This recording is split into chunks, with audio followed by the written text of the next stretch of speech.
Okay, uh, since we've got the cord, I got this all unplugged from the machine and stuff, the wall. So, oh, I think I mentioned I would show you what's in here. Some of you may want to maybe have a problem or an open circuit or dirty. Somebody's been in this before. Look at that. This one is straight and this one is Phillips. All the ones I've ever done are straight. So somebody's been in here before. Let's see if they did anything they should not have done. So there's a little nut, a little tiny nut on the back. Goes into the recessed area. Okay, and then let's get a Phillips tip here, and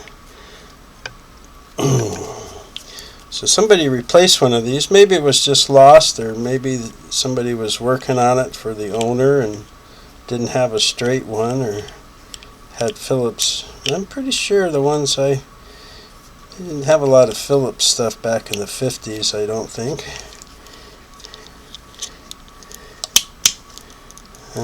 That one's kind of stuck in here, but here's what this looks like inside.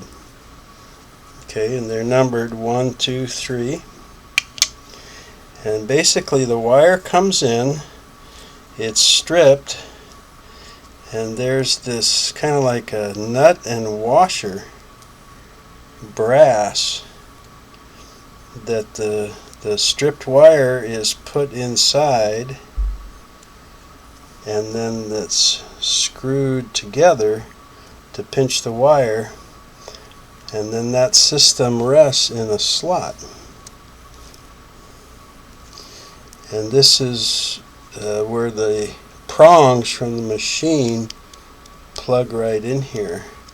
So if these were dirty, I guess you could take a like, have I got one here? Yeah, let's see. Yeah, got the alcohol dried up. You could take a interdental toothbrush, put it in alcohol, and kind of brush that out. If it was dirty or there was some verdigrease in there, spider webs, something like that. If one of those wires broke off at a twist or something, it is repairable by stripping a little more and unscrewing this. It's like a knurled nut, and redoing it. So that's what they look at. These look fine. Not any dirt or anything in there.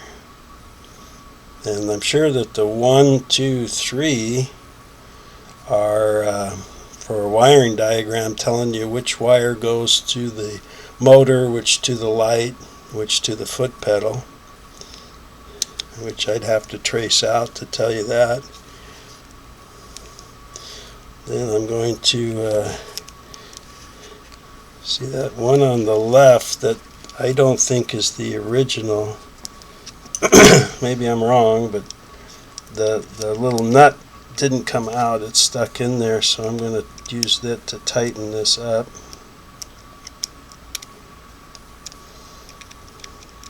If you do restore your foot pedal and you've taken all the wires off and dumped the carbons out, do clean out those tubes inside where the carbons go, because you're going to have a lot of carbon dust in there.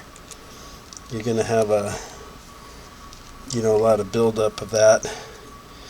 If you don't have a little bottle brush type of thing like me, just take an old rag and stuff it through there, with a barbecue stick or something, and shake, pull the rag back and forth, something like that, to get that all out of there. Okay, this is all good now. So now I want to protect this older Bakelite and this 67-year-old vinyl. And the way I'm going to do that on the foot pedal is I wax it just like when I wax my machines. I use just a Meguiar's Carnauba Plus paste wax. I think any car wax, or like Johnson's appliance wax or something. And I'm just going to rub on a light coat there. This is going to help prevent oxidation, and it's going to help keep it clean, believe it or not, because dust and stuff will be less likely to sit and stick. So I'm just going to put 1 or 2 coats of this on there. You know, when you use that degreaser, boy, it really takes any kind of oils out of whatever it comes in contact with. Not that Bakelite had oil in it, but might as well prevent, if we can, reoxidation. Okay, so while that is drying, then what I do with the cord is I take sewing machine oil. I don't always use the expensive one with Teflon, and I'll take a makeup remover, cotton makeup remover pad, and load it up pretty good with this oil, and then I'll take it on the cord and just pull it along the cord and put a coat of oil on that cord, and I'll let it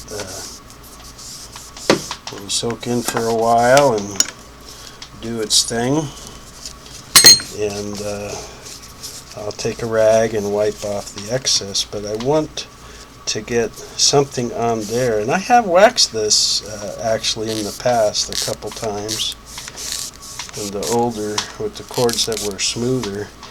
This cord, one is rigid for positive, and one is smooth for negative, so I find the oil gets in there better, and this will help keep it supple, and it will help keep moisture out, and hopefully it'll never start smelling all that musty, mildewy smell it had when I got it. I ordered that on eBay from a guy, and he shipped it to me. It was all wrapped up with like cello wrap, and it was complete. I said, okay, fine. I never tried it or anything, and then when I pulled it out to do this video, I was like, oh man. I should write that guy back. I gave him a good review. Of course, he didn't say anything about the smell, and if I would have opened it up, I guess I could have contacted him, and he would have said, ship it back. I don't know. Okay, so I'm going to let that sit on there for a while, and the last thing I do, because I have the equipment, and you can do this with metal polish if you want. I just do it with my. If these are bent, you're going to want to take some pliers and straighten them out. And usually that brass is tarnished over the years, so you can take your metal polish if you like and polish those up. I just use a Dremel, so watch your ears here. Dremel with a little wire brush.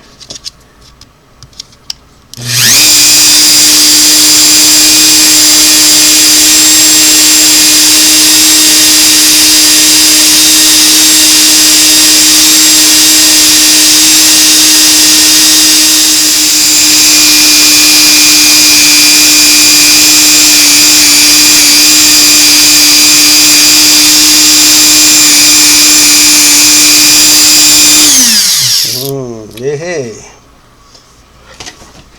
Okay, Nice and shiny. Good job. Get a little oil on that plug. Oil in there. So now that that oil's been on there a few minutes, I just go ahead and take an old oil rag, and I just, wipe off the excess.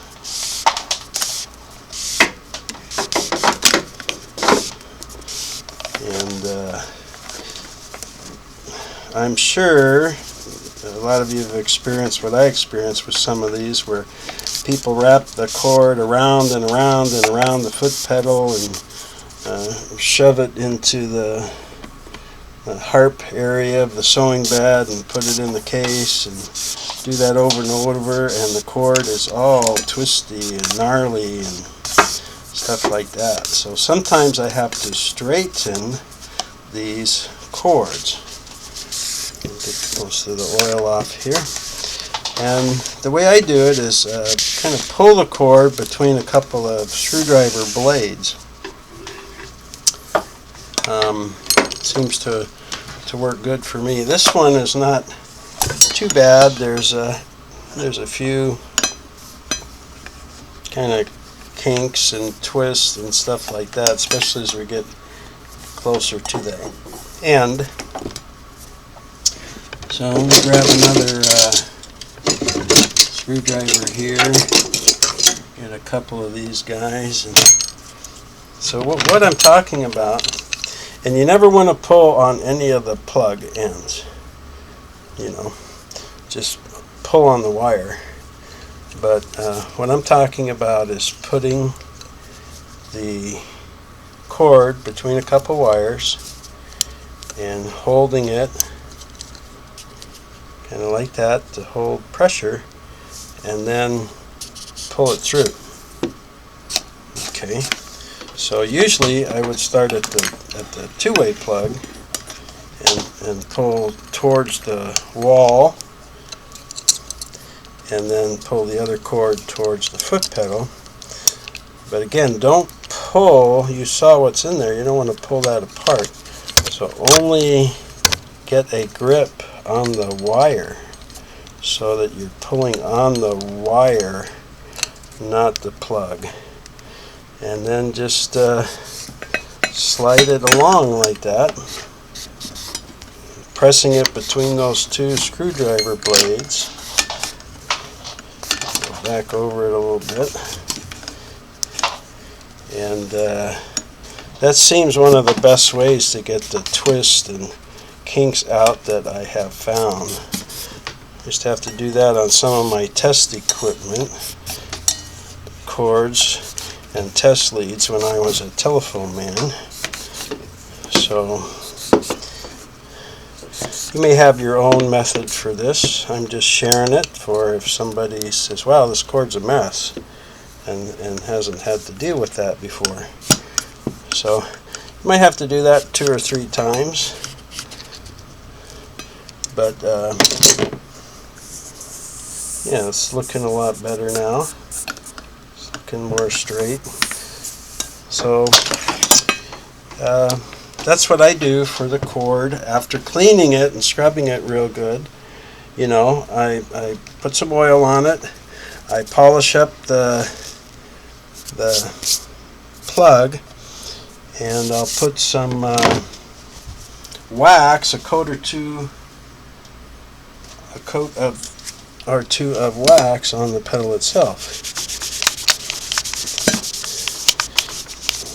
just to help keep it clean, just like you would wax your car, I guess, or your boat or motorcycle, or stuff like that. You want it to look good, of course, but you're also preventing oxidation and protecting it, and help keeping it clean. So I'll probably put another coat on here, but I don't do the bottom, just the top. And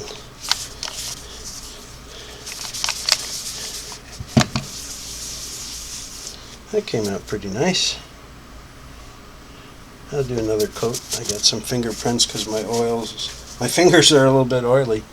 So that's it. That is the restoration of a Singer button style foot pedal. And when I was looking around for this, I found a clamshell type foot pedal. And I don't remember having a machine for that, but I'm going to dig around in the closet and a little storage bin and see if I got a machine for that. My next series might be how to do this to a clamshell style foot pedal. You know, the wider rectangular one that like that instead of the button style.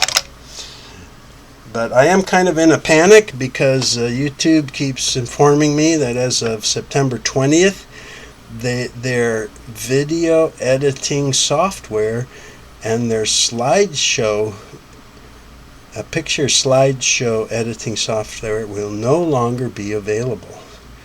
And I'm in a panic about that. That's the only one I've ever used.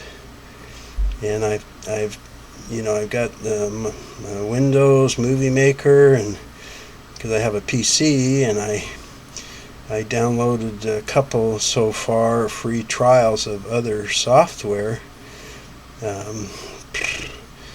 and man, it's a learning curve for me. So I'm hoping I can get something figured out, but I've got a few days, a couple weeks maybe, before I lose that YouTube. So maybe I can do a series on the clamshell style, because they're a little different, and they were puzzling to me the first few times I cleaned one. Thanks so much for watching AndyTube. I hope it was worth your time. And comments are always welcome. And subscribe if you want. That's up to you. And I think you get notified when I post new stuff. So comments are welcome. Thanks so much for your time, and take care.